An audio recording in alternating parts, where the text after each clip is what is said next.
Okay, straight in there. And just whisk these together until they go pale.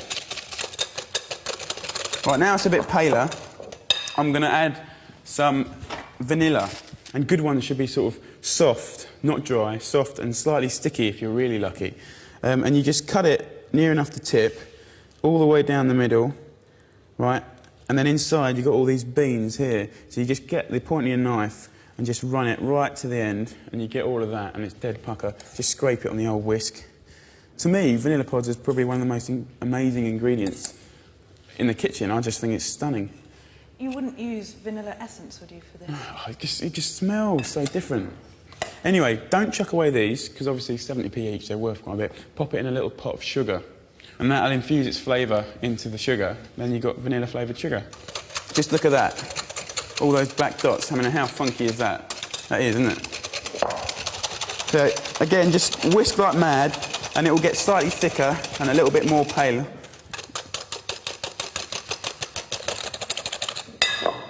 Beautiful. Right, double cream. 500 millilitres.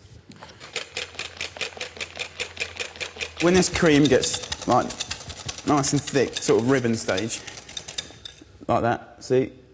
It's not thin anymore, is it? We're ready to rock and roll with the egg whites. Okay. The thing is with the egg whites, just a little pinch of salt just before you start whipping. And you can't taste that though, can you? No, you can't taste it, but what it does is it does something to the eggs, and it makes it capture the air more and be stiffer, which is exactly what we want. So see, look, you can see it getting bigger and bigger already. Not quite. Nearly.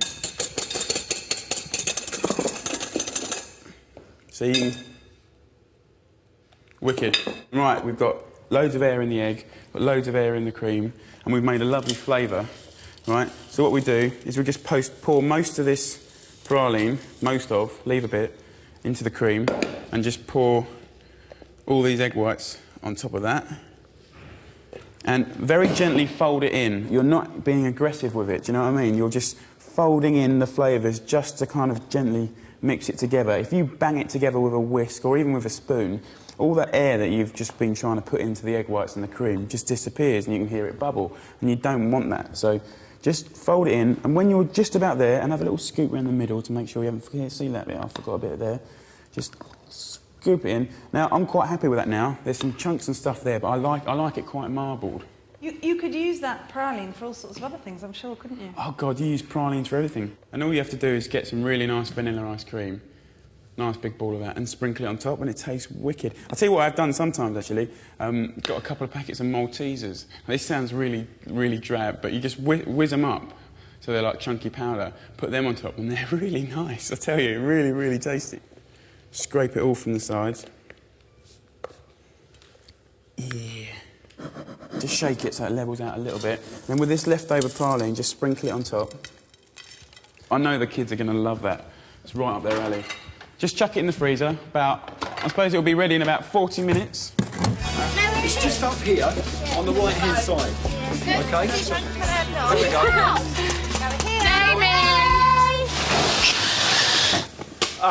There's the man. Hello, mate. You're right. See you. Looks like you've got the short straw today, eh? All behave yourselves, right? We'll see you later. Have a nice time at the boat show. And you're going to come by for some food later?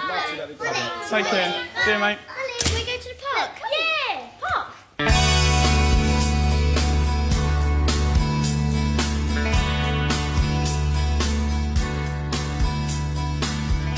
You know the time to act is now. Before the sands of time run out. I know that I could never fall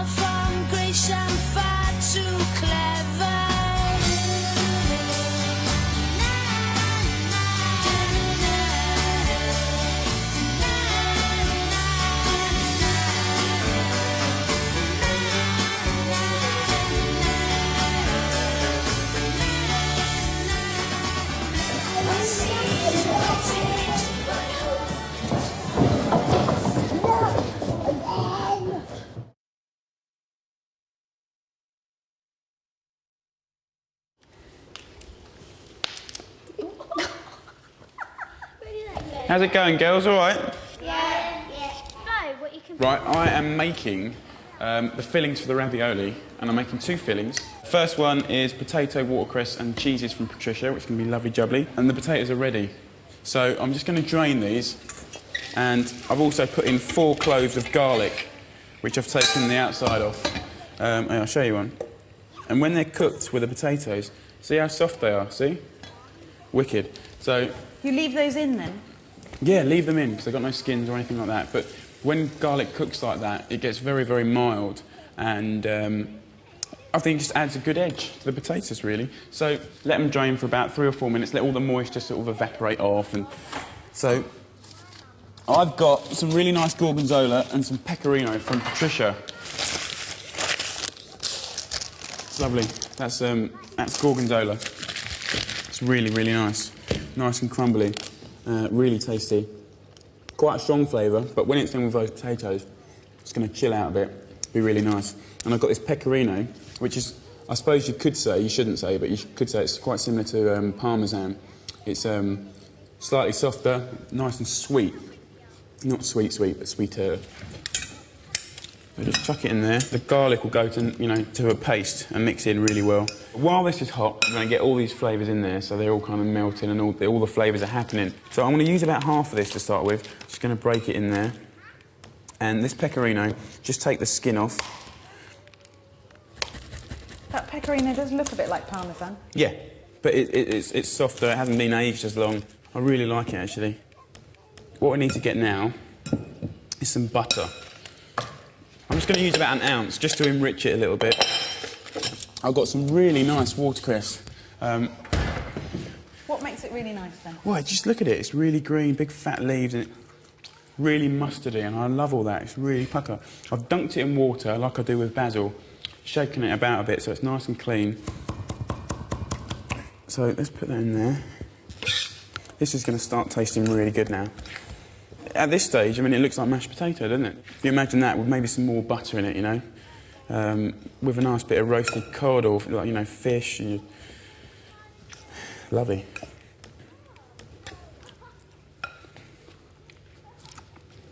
I'm really happy with that. So that's one filling done. I've got to check on the next filling, so I'll go and see how the girls are doing with the broad beans. One more to do. There's nothing in that one. There's more to do. Because everything loves it. Superb. What do you think of Jamie then, Cassie? He's a bit weird. Oh, that's nice. Right, so I've got my lovely broad beans. First things first, get the broad beans. It's going to go straight into boiling water. And there's absolutely no salt in there, because salt actually makes the outside of the broad bean get tougher. So we can just season it later, not bother now. Now, whereas the base for the other ravioli was potato, and that was lovely jubbly and it's finished, this one is going to be ricotta. It's a very, very crumbly, kind of light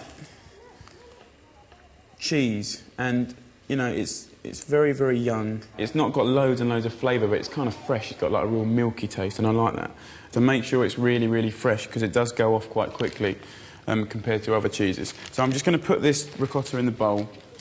These have been in for about a minute. So I'm going to pour those in there, drain it off a bit.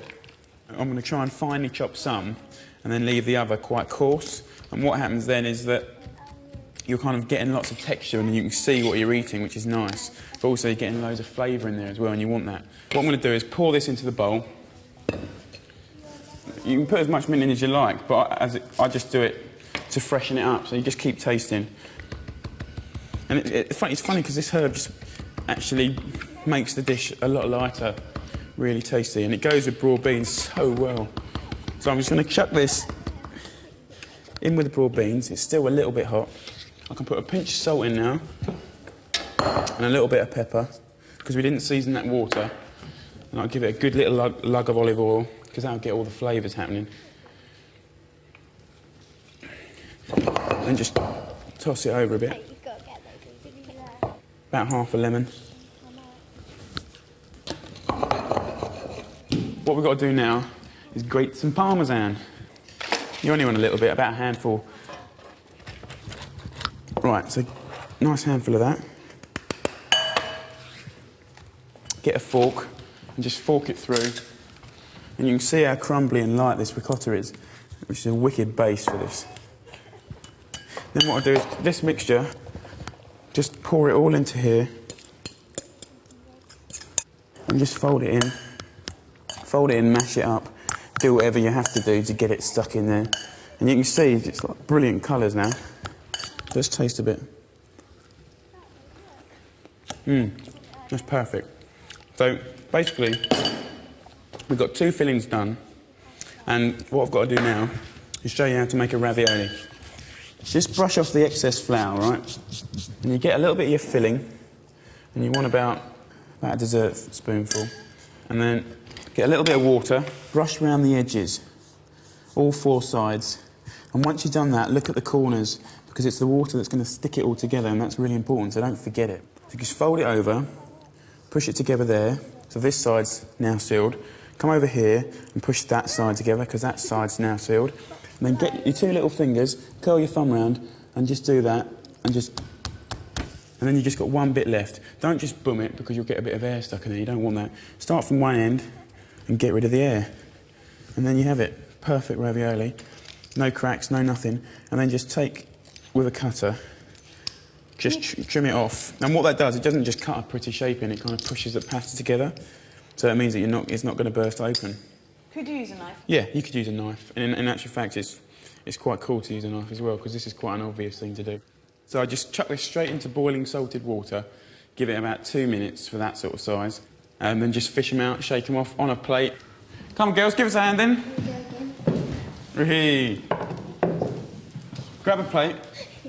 You grab a spoon. You watching? This is like blue pizza, this is. You grab a bit of filling, about that much, and then put it in the middle of one side. Not too much water though, just brush around the outside of it. What happened to your one? Fold it over like that. Mine's stuck to my plate. And then squeeze all around it. So yours are wicked. I think I'm going to employ you girls. Bit of cheap labour. Like that? Fancy that? Yeah? Amy, wow, you had a good time? Yeah! Yeah? You haven't destroyed the place then? No, it's wicked. Not quite.